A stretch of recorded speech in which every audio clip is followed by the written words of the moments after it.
Hello, hi, welcome back to my channel. Welcome to the first reading wrap up of 2026. I felt like this reading month was pretty good overall, even great, I would say. Last year in 2025, in January, I had read a total of 0 books in the month of January, or at least I was in the middle of a book, so I never got to finish a book in January 2025. However, in 2026, we read a whopping 3 books this month. Let's talk about all the books that I have read in the month of January, and without further ado, let's jump right into the video. So the first book I finished in January, this carried over from 2025. I started this book on Christmas Day, and knowing me, I wasn't going to be able to finish it in 5 days. And it was during the holidays when I was visiting family and friends. And so I got this book through a book exchange with some of my close friends, and that is Holiday Ever After by Hannah Grace. So I had asked for a holiday romance or a fantasy or thriller set in the wintertime. So one of my close friends know that I read a lot of fantasy and I own quite a lot of fantasy books. So she did a great job in picking up a holiday romance for me. And also it was quite difficult to pick because I also got Good Spirits. So she did thought of getting me Good Spirits. So she knows I don't own this book. I haven't read any books by Hannah Grace, but I do know that she has the Wildfire Icebreaker, I guess, series. I think she also wrote Daydream, unless that's a completely different series and a completely different author. But I have heard about this author, but I never really felt the urge to pick up her books. But I am so glad to have read this book. We follow our female main character, Clara, and her family owns this big toy company. And they get themselves into a PR scandal. They get accused for stealing a toy design from a small town, a fictional town called Fraser Falls. And the small town retaliates by posting a video on social media, and that's how it gets to this company. So Clara is tasked to go to the small town to make amends with the small town and hopefully get them to take down that video. This is a small town, I guess, insta love, but also enemies to lovers holiday romance. I guess that's kind of a way to say it, or maybe take out the insta love, it's enemies to lovers, although I wouldn't really consider it two enemies like. I feel like it's one-sided. I love me a small town romance or anything small town.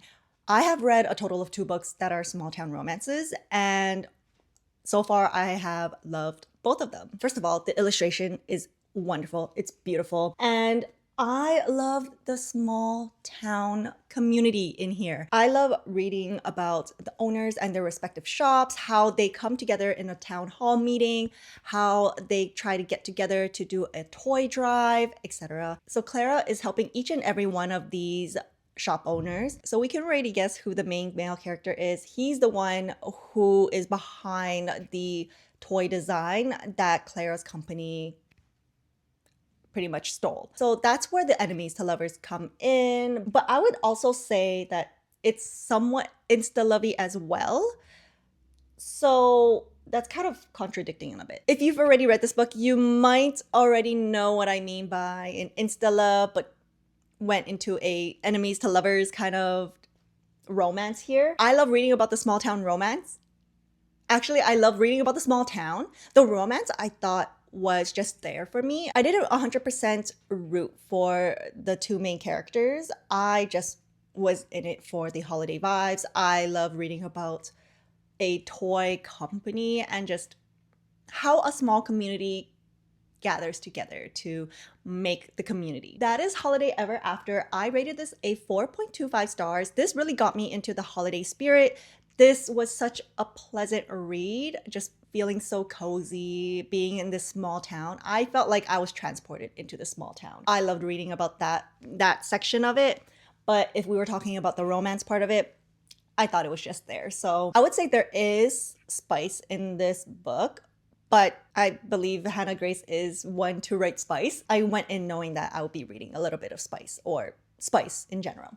So that is Holiday Ever After, and I really enjoyed it. The next book I have read is a continuation of a series that I have been yapping about on this channel at least once in every video or something like that. And that is Legendary by Stephanie Garber. This is the second book to the Caraval series. Again, I won't be chatting about what Caraval is about. I pretty much said it in every video of mine here. We are following Tella here, and she is the sister of Scarlet from the first book.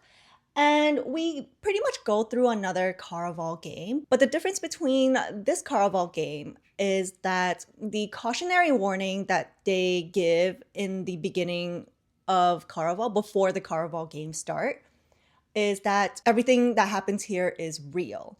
Whereas in the first book, don't believe in everything that you see. Because Tella has gone through the Caraval games in the first book, here where they gave that cautionary warning that everything that happens here is real, she doesn't really truly believe it because of what happened in the first game. That's all I think I could say for this book in terms of its synopsis. And we meet a new character in here, which was a very pleasant surprise, that we get to see in Once Upon a Broken Heart. If you've already read this trilogy and you have already read Once Upon a Broken Heart, you probably know who I'm talking about. And this character that we meet in this book is quite intriguing. I'm excited to see what Once Upon a Broken Heart has to offer with this character that we meet in here. I think I liked the first book better than the second. I feel like, if I remember correctly, I think a lot of readers like the second book more, but I could be wrong. First off, I did not care about the romance in here. We do see a romance between Tella and her love interest, which is Dante. And honestly, I really don't care. I was not really interested in their romance. Again, I was there for the plot. I was there for the Caraval games. Unlike the first book where the winner gets a wish from Master Legend, in this book, if you win the Caraval games, you get to meet Master Legend. So that's another difference in the two games. I did not really care for Tella and her love interest Dante. And I guess the reveal of who Master Legend is, I think I just had a feeling it was the character who I thought it was. So there was not really a surprise element here, and the plot twist at the end I also was able to predict, but by no means does this change my rating of the book.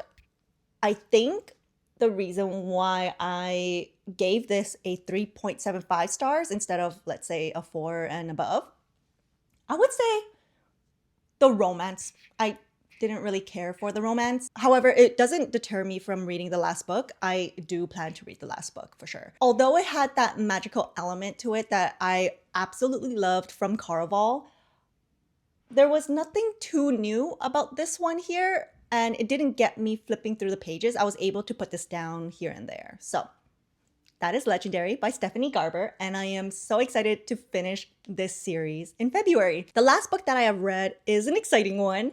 It is the first 5-star read of 2026. And this was Freya's pick for her Fable book club, and that is Jade City by Fonda Lee. So the Greenbone Saga is something that I've been eyeing on, but just was not my priority to get to because I just have so many series that I want to get to first. And also I'm in the middle of a few series that I want to finish. So I was so happy to see that Freya chose Jade City from the Greenbone Saga as the January book for her book club. This did not disappoint. This was absolutely phenomenal for me. So the Greenbone Saga is an urban fantasy, and we are on an island called Kekon. More specifically, we are in a city in Janloon, and there are two clan syndicates. The first one is the No Peak clan, and this is the clan that we follow, which is the Call family. The Call family pretty much runs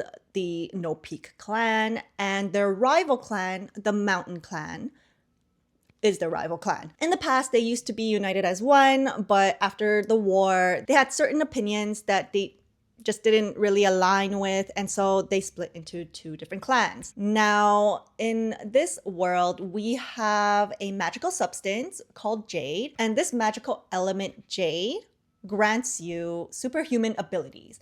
And not everyone can use Jade. It's either hereditary or you need a lot of training. So you go through this academy and go through this martial training so that you can use Jade. So the Jade grants you superhuman abilities such as strength, steel, perception, channeling, lightness, and did I say perception? I'm going to say that again. Strength, steel, perception, deflection, channeling, and lightness.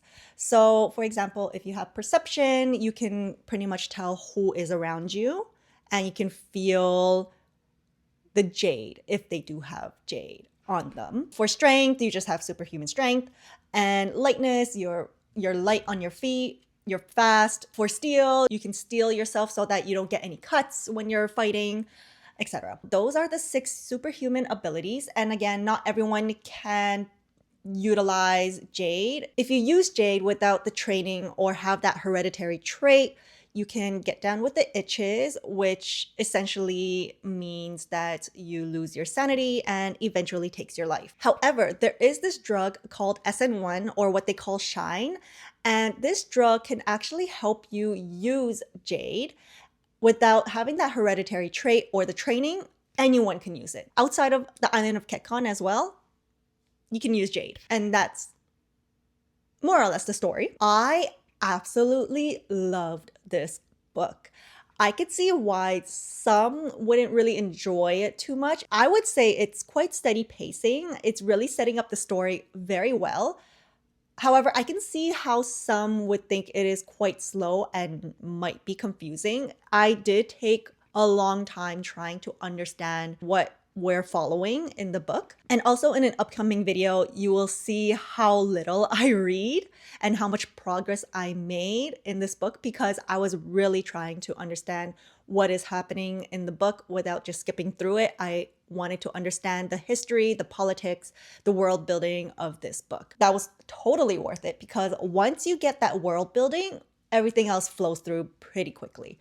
So I was able to complete the book pretty quickly after that, after getting through that hurdle of understanding the world building. Absolutely phenomenal.